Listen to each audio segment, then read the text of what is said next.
All right. So, welcome again. So, this session is specifically for our on-farm trials awardees.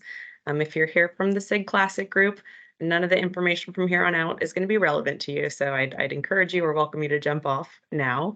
This meeting is being recorded. Let me confirm. Yes, it looks like I hit the record button correctly. So, it will be available on our website within the next couple of weeks. And I know we're throwing a lot of information at you today, so feel free to go back and reference any of this that you need to. Um, just as in the previous sessions, we're going to try and keep everyone's microphone on mute for the time being. I'll save at least 15 minutes for questions at the end. And then I would welcome you to take yourself off mute, raise your hand, and ask your question. If you are afraid you're going to forget it, you're also welcome to throw it into the chat. We haven't had that many questions today, but usually I'm like the most awkward person ever when it comes to answering questions from a chat, just because there's questions and comments and things have been answered and re-asked. So to the extent that you're willing and able, just feel free to raise a hand and take yourself off mute during the Q&A session. All right, I'm going to turn the videos off on my end just so I don't test my bandwidth in the middle of this.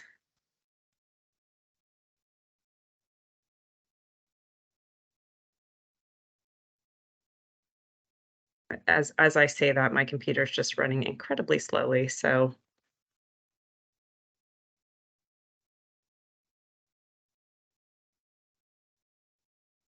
just give me one more moment to get my notes up. Caroline, if you're on, can you confirm, or Kip, can you confirm that my slides are being shared right now?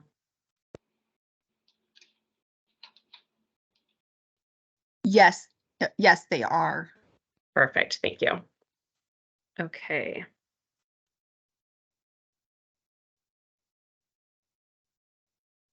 All right, for the agenda for this session, I'm going to talk about what you're going to need to get started specifically with your on-farm trials project, and then also go over some additional considerations that are only specific to the on-farm trials awardees. That's what we'll start with, and then at 3:15, I'll pass things over to my colleagues from the Soil Health Division, who are going to cover some data collection considerations that are specific for soil health demo awardees.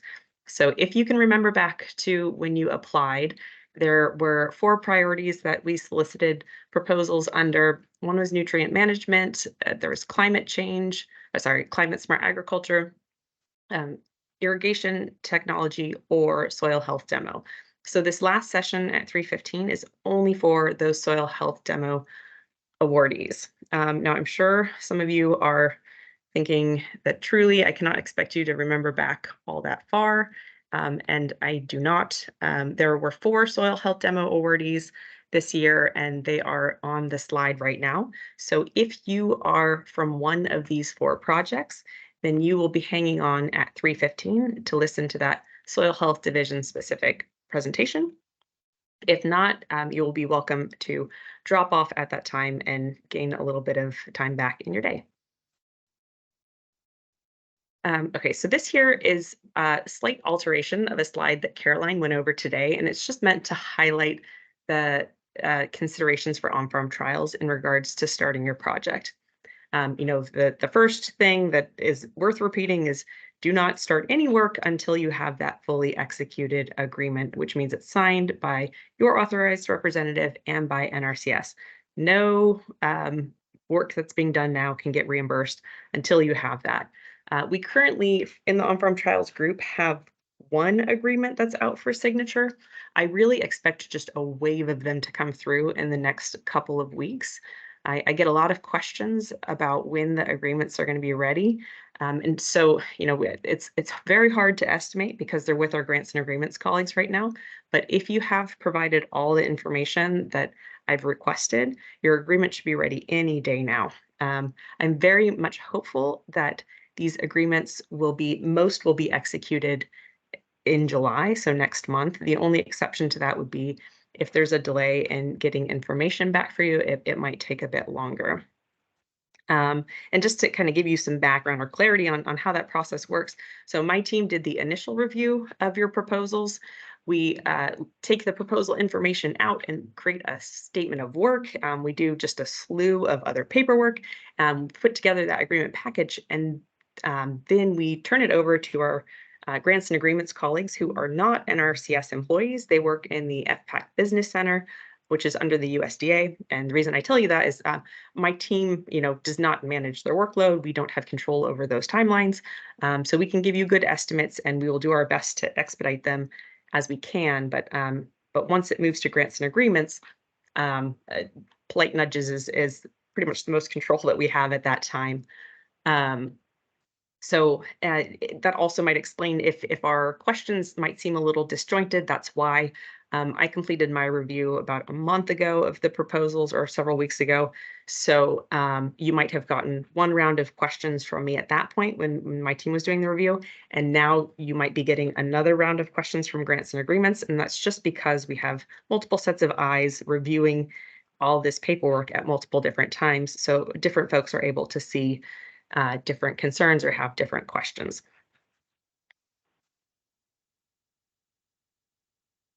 So let's see. Did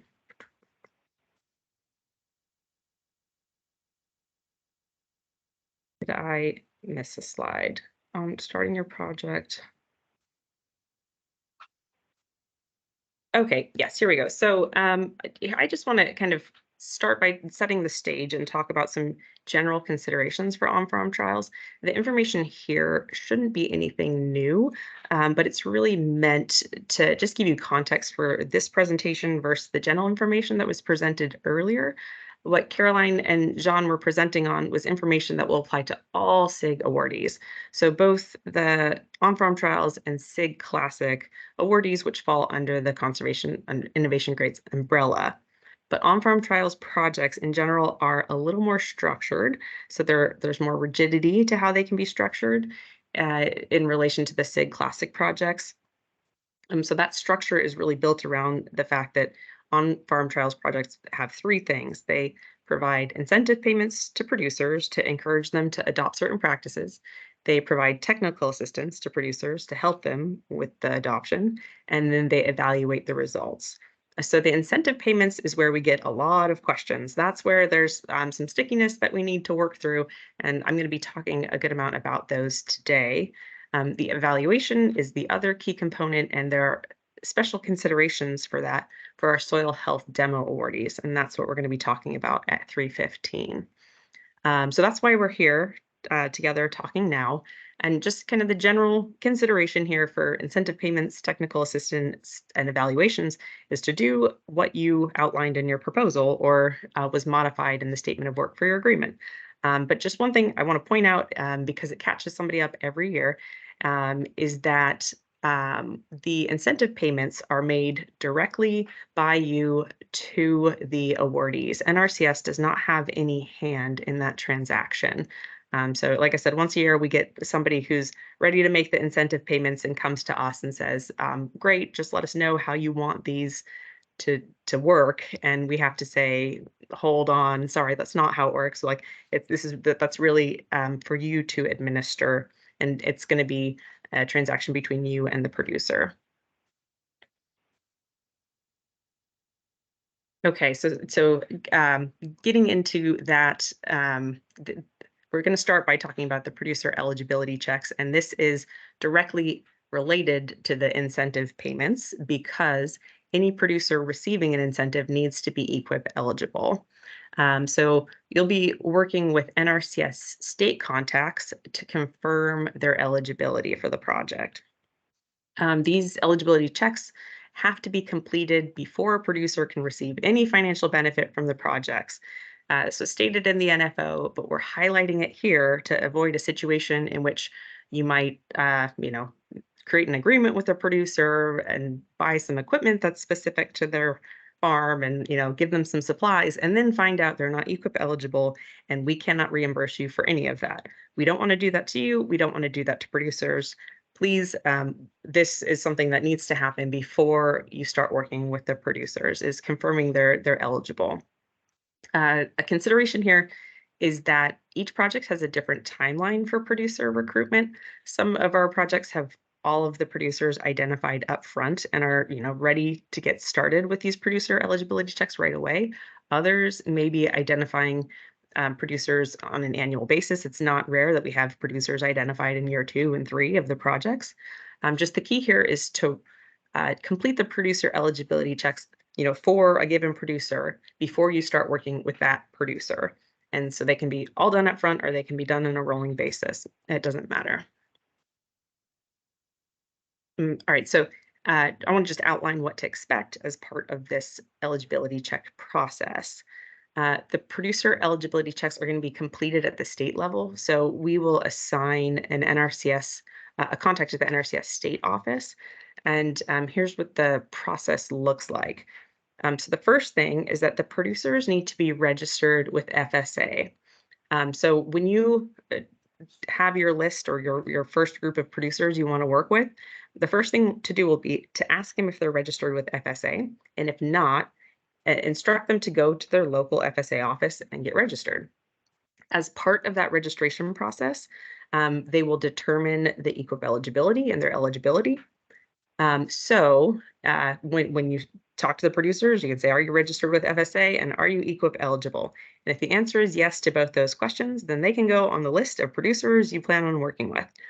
What will happen is the NRCS state office contact will reach out to you or to the technical contact listed in your agreement. They'll reach out and ask for the list of producers you plan on working with.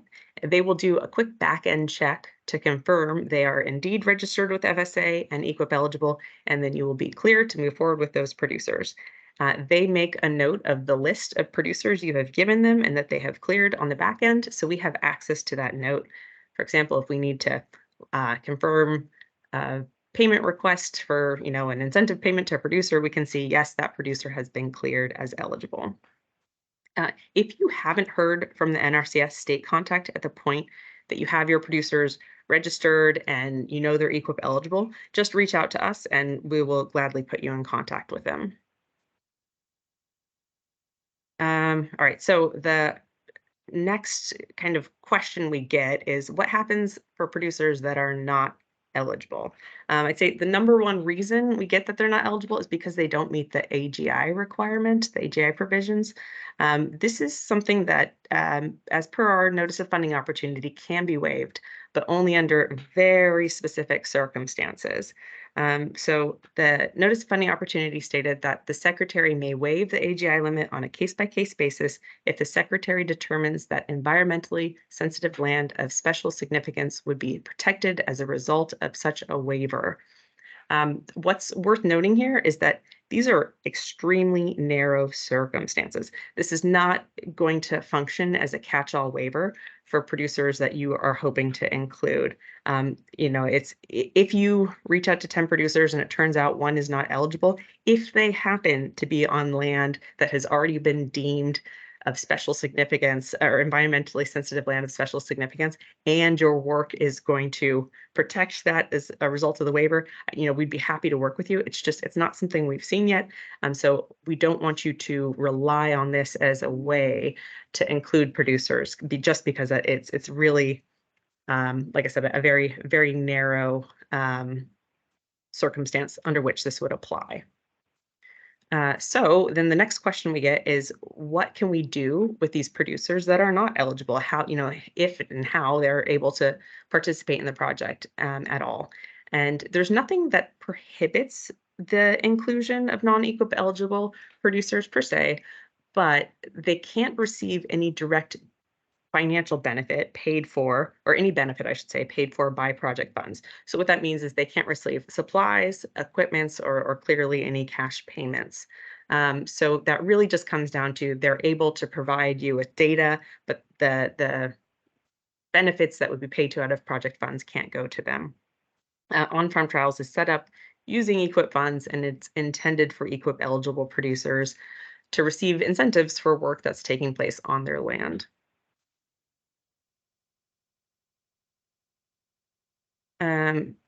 All right. So the producer eligibility checks are one part of getting started. And the second part here is the environmental evaluation. Caroline already went into some detail about this earlier, so I don't want to just rehash that, but I just want to call out some specific considerations for on-farm trials. As Caroline stated, any projects that have ground disturbing activities need to complete a CPA 52, the environmental evaluation. And so far, 100% of on-farm trials projects have ground disturbing activities. They're designed by nature, by intention, to have those ground disturbing activities. But a few CIG Classic projects in the past have not had ground disturbing activities, and some examples of those would be like setting up a network or creating a platform or just analyzing data. But for on-farm trials, it's pretty much expected that awardees will need to have that CPA 52 completed for each participating producer. The good news is that the CPA 52 is a pretty straightforward form to complete for the most part. In very rare cases where there are concern that there's going to be an environmental impact of the activities, we would request that you as the grantee prepare an environmental impact statement. Luckily, we haven't seen that yet, but there could always be a first. And so just like the producer eligibility checks, these environmental evaluations are going to be initiated by the NRCS state point of contact, and they're very likely going to be done at the same time as the producer eligibility checks. There was a good question today about, if you're working in multiple states, do you need to do multiple environmental evaluations? And the answer is yes. You will need to do the CPA 52 for each participating producer. So somebody from the state, from each state, if you're working in 3 states, somebody from each of those 3 states will reach out to you to fill out the form for the producers in that state. And I'd say, the key here is really to do these CPA 52s prior to the initiation of any ground disturbing activity. Let's see.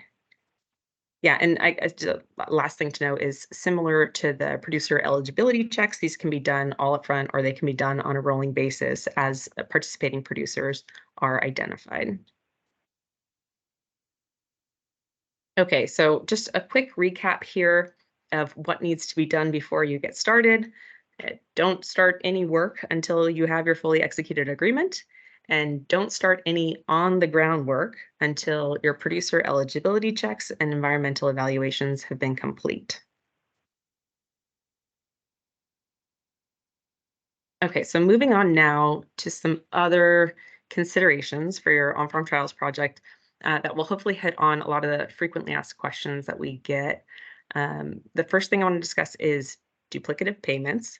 So our notice of funding opportunity stated that awardees are responsible for ensuring that incentive payments are not provided to a producer for a conservation practice, system, or approach for which the producer has already received or is contracted to receive funding through another NRCS or USDA program. And what that comes down to is no double dipping. We can't provide incentive payments to a producer to do something that they are already receiving USDA funds to do. We see that as like the same practice on the same land at the same time. So it's a duplicative payment if at any point other USDA funding overlaps with their participation in your on-farm trials project. That doesn't mean that they can't receive additional USDA or NRCS funding. They're welcome to participate in other USDA programs, but that's only for practices that are not covered by your incentive payments. They can also participate in other USDA programs in the future, or they could have participated in programs in the past. Previous USDA funding tends not to be a problem because really on-farm trials projects are intended to incentivize practices that are not widely adopted. So you're not paying incentives for producers to do something they've already been doing. We're incentivizing them. That's the whole point, is to get them to start doing these things. But we still want to check. And the way we recommend you do that is to talk with the producers directly and have them provide a statement or confirm that they are not currently receiving any USDA funds for the practices for which they are going to receive an incentive payment, or nor would they receive other USDA funds for that same practice during your project time. So we don't do a back end check for this. This is really just something we ask you to get confirmation on upfront, just to ensure there's no duplication of USDA funding. All right. Another consideration specific to on-farm trials that I want to talk about is in regards to reporting. So as Caroline mentioned, there are three main reporting requirements: the semi-annual progress report, the annual financial report, and the final report. And there's one thing specific to on-farm trials that's embedded in the semi-annual progress reports. In the progress reports template at the very end, there's a section that we request awardees list the EQIP eligible producers involved in the project. And for on-farm trials, awardees only, so for you all. Next to the name, we also ask you provide the cumulative total of the value of the incentives provided. So payments, equipment, supplies coming from federal funds. To give you a quick example of this, if you pay ABC Dairy $100 in a cash payment for the time they spent with the evaluation, and then you give them $100 worth of fencing, you would put ABC Dairy $200. So it's just the name of the producer and the cumulative total of the value of the incentives you've provided. If in the next 6 months you provide them another $100 cash payment, that $200 goes to $300. We just need that number that reflects the value of incentives coming from federal funds. If you have questions about this, don't hesitate to ask, but hopefully it's a pretty straightforward, just name and amount. The last thing I want to talk about before we dive into the questions is payment request documentation specific to on-farm trials. I just want to take a quick look at an example of what supporting documentation could look like, especially in regards to the incentive payments. So big picture, when we request supporting documentation, I know some folks might think of, receipts and agreements and contracts, and but we don't want or need any of that unless we request it because there's a risk. You should save that information for your audit in case you were to be audited, but that's not stuff we want on a regular basis as part of our supporting documentation. If you provide it, we'll look at it, but it really just functions as a mini audit, and then which could potentially slow down the review of your payment. But as John mentioned earlier, we're looking for two big things. The first is to be able to track the drawdown of the main budget categories. And these are the categories that are outlined in your agreement. So please stick to these categories: the personnel, fringe, supplies, equipment, travel, other, these big categories is what we're looking for. And we want to make sure the items that we're reimbursing you for are legitimate and they were approved in your budget.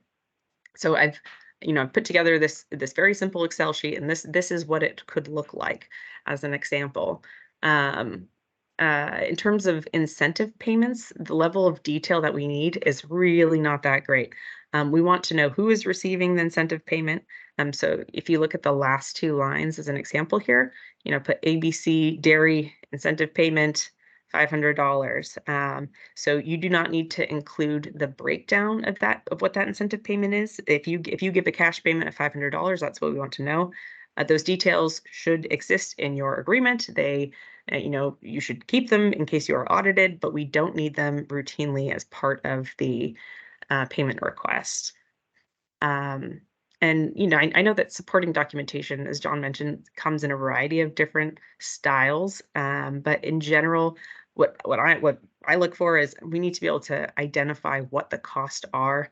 This is specific to can be a problem for incentive payments because we'll get a line item that it says just like Robert and Sons, and we don't know if that's a dairy or if that's a translation service or if that's a printing service. So if you're able to make it clear what it is, it's an incentive payment, and call it out, that helps us to kind of more quickly review these payment requests. So it should be obvious to us when we're looking at these line items what they are and how they relate to your budget.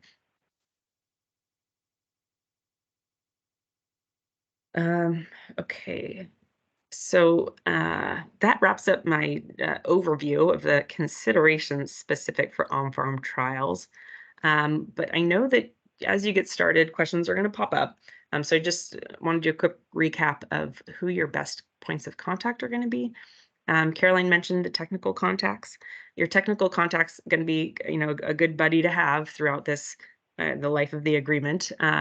There's somebody who should be reaching out to you very soon. And when you talk to them, they'll set up an introductory meeting with you.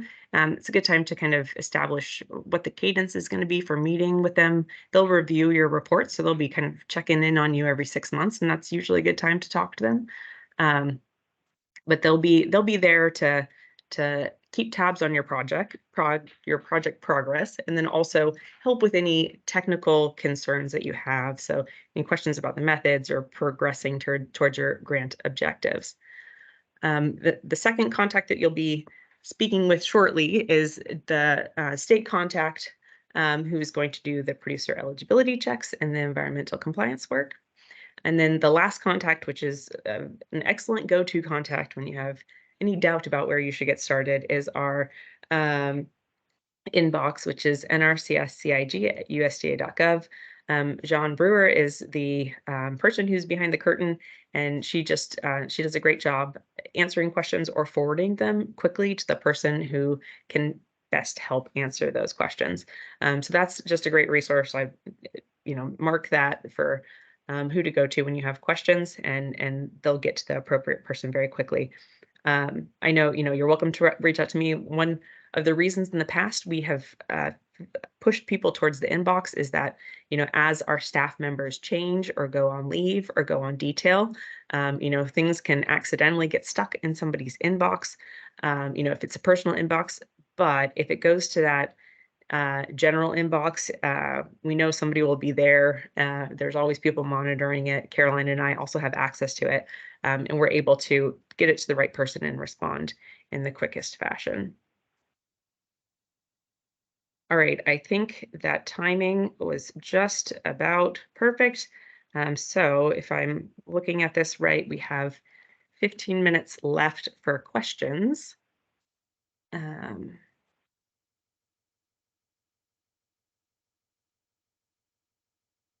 gonna stop sharing so that I can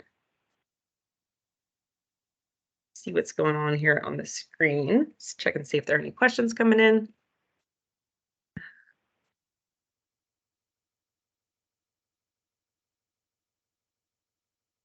Right, I see one raised hand. Rachel, feel free if you can take yourself off mute, or I can try and do that. Hi, Leah. I just wanted to clarify. Did I hear you say that we may be requested by the state office to complete a CPA 52 for the trials in that state? That's correct. Yeah. So it's not just for the trials in that state, it's for each participating producer. So it's usually the state office that completes the CPA 52. I know your project has already submitted the environmental questionnaire. So what we do is we put those on, the state contacts have access to a file where they're able to review your questionnaire, review your proposals. They can kind of take the first swing at putting that together, and then they work with you to confirm, any questions that they may have, or kind of help work out the details. But yes, the CPA 52 is completed for each site. Okay, thank you.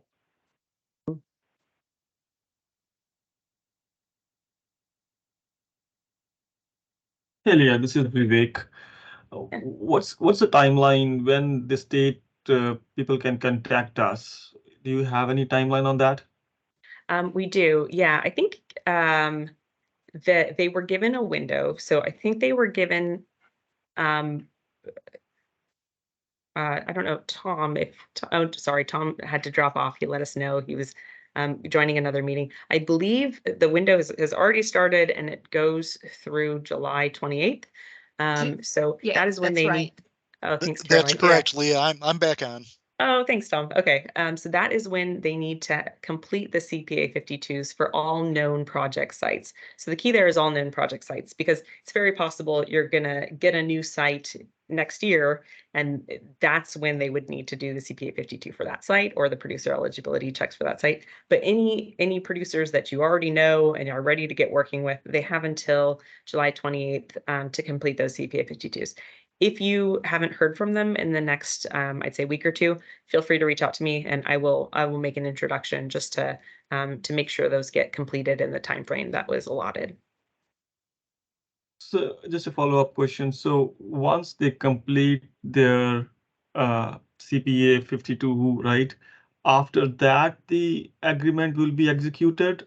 So No, very good question. Yeah, the agreement will be executed separate from the CPA 52s. So once the agreement gets executed, you can start any, oh, I gotta plug in my computer. Once the agreement gets executed, you can start work. For many projects, that work will be identifying producers. So you can get started on things that don't require, that aren't going to be on the ground activities. The underground activities, that is what you need the CPA 52 and producer eligibility checks to begin. and when we expect that agreement to be executed for on-farm trials? Yeah, there's not unfortunately like a set date. I saw the first one go out, I think it was last week. And I've been told they're coming imminently. So if I've reached out to your team with questions, and I don't know if I have, I don't know the specifics of who I'm waiting for what, just off the top of my head. But if in general you hear from me with questions, I tend not to give like a date for when you have to respond by, but it's the sooner the better. If you can get me the answer to those questions within a couple of days or within a week, then I'm able to turn that information around to grants and agreements so that they can complete your agreement. Once it's on their desk, most of the vast majority, I think there are only 2 that I'm waiting on information that have not moved to grants and agreements yet. Once it's with grants and agreements, my hope is that it's a matter of weeks, and those have been sent to grants and agreements several weeks ago. So that's why we're at this just that any day now type situation. Thank you. Mhm.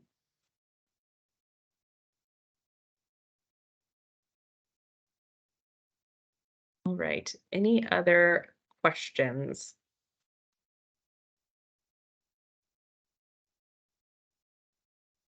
Just going to check the chat box here, make sure I'm not missing anything.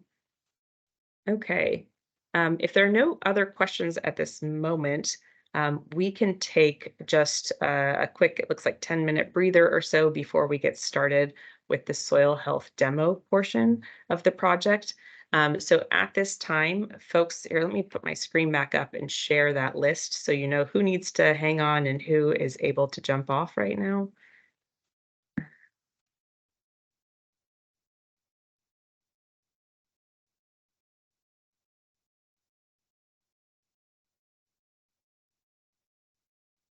Okay, so when my screen pops up, you should be able to see a list of the soil health demo awardees.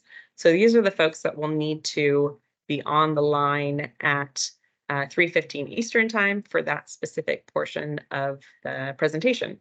So if you're not one of these awardees, then I would just say thank you for joining today, and I look forward to working with you. Again, feel free to reach out to us with any questions. Otherwise, we'll get started with the soil health demo awardee presentation in about 10 minutes.